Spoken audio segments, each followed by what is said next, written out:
ভগবান আমাকে সব কিছু দিয়েছে, গাড়ি বাড়ি ব্যাংক ব্যালেন্স, কিন্তু ওগুলো এখনো আমার নামে ট্রান্সফার করা হয়নি। তাহলে যারা লেপ কম্বল দান করে তারা কোথায় গেল? গরমকালে তো একটা এসি দান করতে পারে। আজকের একটা কথা বলি তোমাদেরকে, মাথায় রেখো, কেউ যদি বাঁশ দেয় তাহলে ভেঙে পড়ো না, ওই বাঁশ বেঁধেই মই করে আরো ওপরে ওঠো।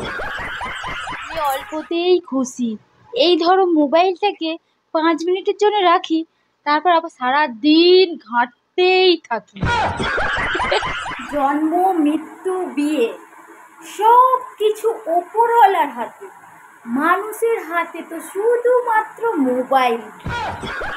যেভাবে রিচার্জের দাম বেড়ে গিয়েছে, এবার সিম রিচার্জ বাদ দিয়ে চিঠি লেখা ধরতে হবে।